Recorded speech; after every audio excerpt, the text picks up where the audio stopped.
Why did you decommit from Louisville? Do you feel like you rushed your commitment?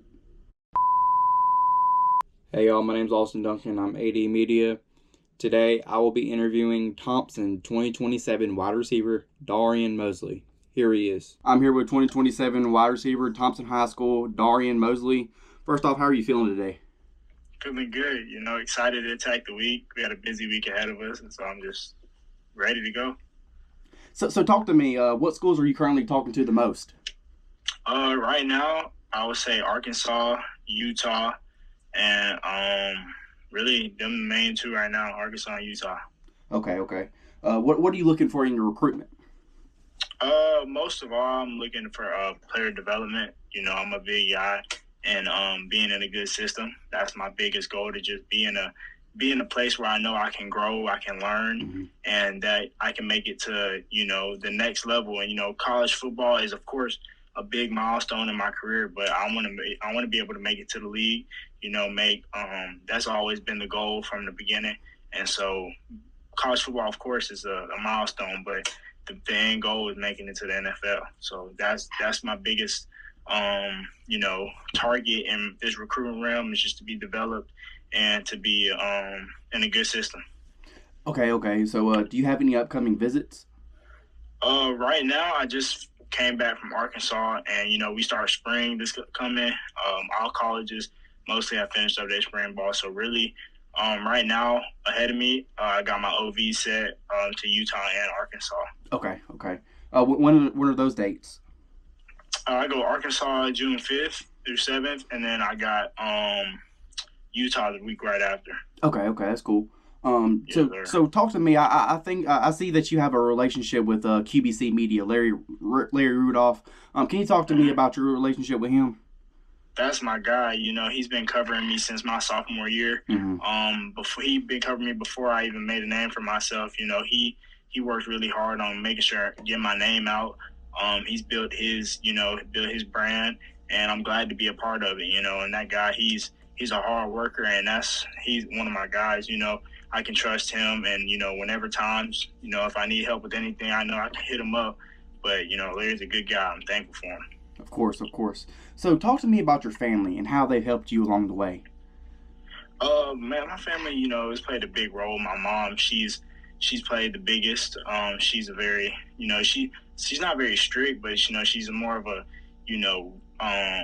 goal orientated person. She's big in her faith. We always learn, leave God first, keep him first in everything you do, and glorify his name in everything that you do. She's very, she's on me hard about staying humble. No matter how big of a name you can get, remember where your feet are, remember where your roots are from, and, just always keep your head where your feet are, is what she says. And so all that means just be humble and just trust God throughout the way. But yeah, without my mom and my sister's support, I wouldn't be where I am. Of course. You can't have that without family and keeping God first and stuff like that with your faith. But we have a spring ball this week. Tell me about how you're feeling about that. I'm excited. It's my last spring with Thompson last year, and so just being able to go into this period of time ready to work. I'm just ready to get after it, see where our team is, build that chemistry.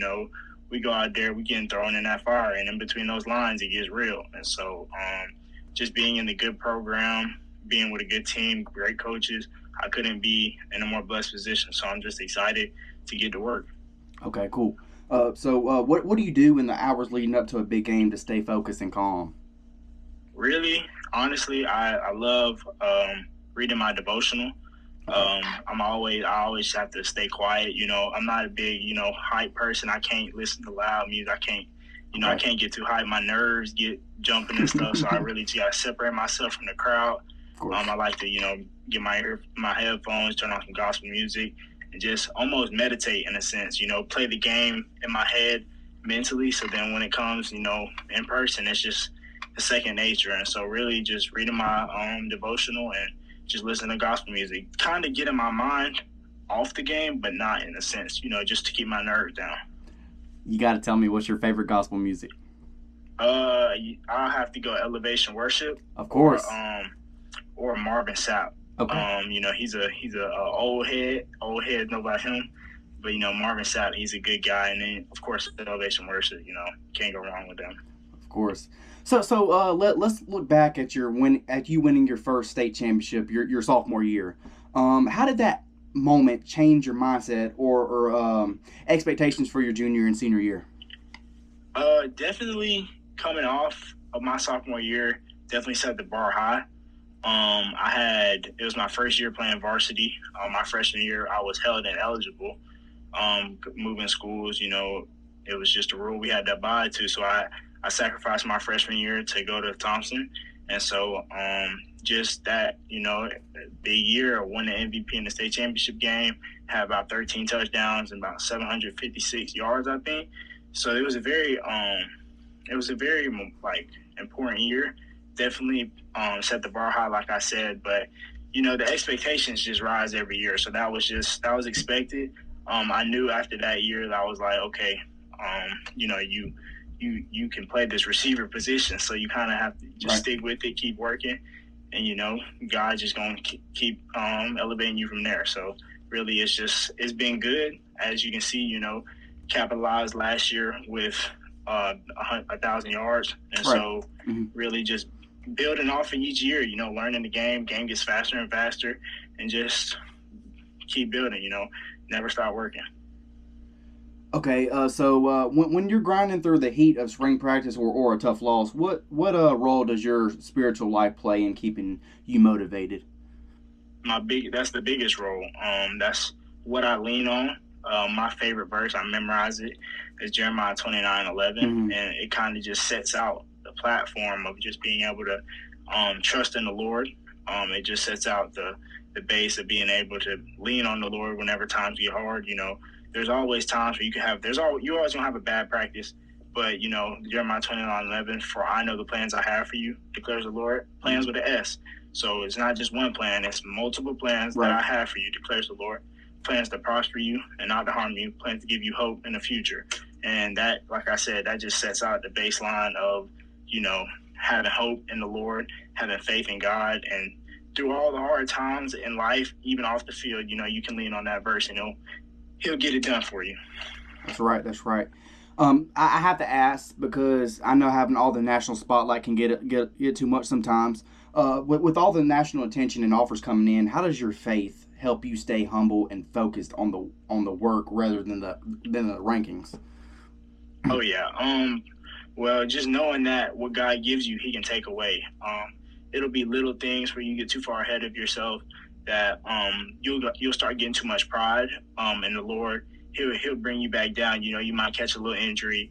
You might might not be succeeding as well on the field, and then you have to sit back and just think like, what is God telling me? And He's just like, well, you need to first glorify my name, because you're not doing this for you, you're doing this for me. We're here as servants of the Lord to spread the word.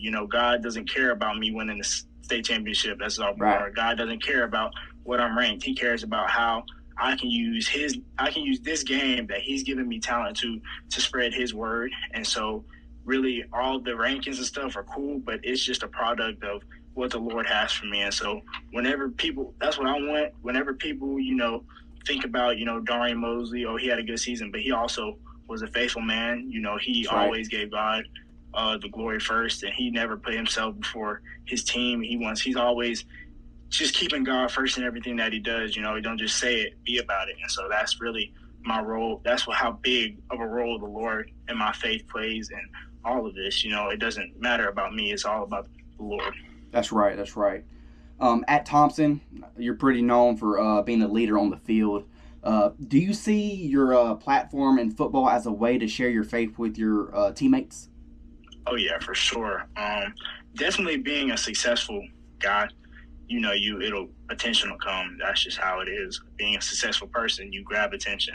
And so being able, with that spotlight on you, to do the right things at the right time, it definitely spreads the word. It spreads, the truth. And so with that spotlight on you, doing the right thing, having that integrity that, all elders talk about, it, having integrity. What are you doing? People aren't watching. Being a well-known name, people are always watching. So just carrying yourself like a pro, like a professional guy, is always good. And so that's how, I use my name just to, glorify God's name. Okay, cool. And last question, why did you decommit from Louisville? Do you feel like you rushed your commitment? I don't feel like I rushed it. Honestly, I was real set to Louisville. I thought it would be a good position for me, but the Lord gave me that sense of discernment. It's that gut feeling of right and wrong. And so when I committed, I had that feeling, but I was kind of being a little selfish. I kind of held it to myself. I kind of, just was like, I know this is good for me. I was thinking that I was right. But then, next morning, found out that over social media, before I found out, that they didn't take my commitment and a whole bunch of like other mess leading into it. And so really it was just like not really a backstabbing, but it was just more like an unprofessional moment. And I didn't really want to be a part of it. And so with that, I just had to, step back. I didn't want to put myself in a position to where I was losing any. So I had to step back and, reopen my recruitment. I was blessed that it wasn't, my signing day where I'm signed to them and this happens, but this is just a verbal commitment. And so all I had to do was take a step back. And then now we have spring coming up with hundreds of colleges coming through our program. So I just have to keep my options open and then keep working. Thank you so much, Darion. I wish you nothing but the best in your recruiting, and best of luck for your senior year of football. Yes, sir. I appreciate it. I'm AD Media. Thanks for watching.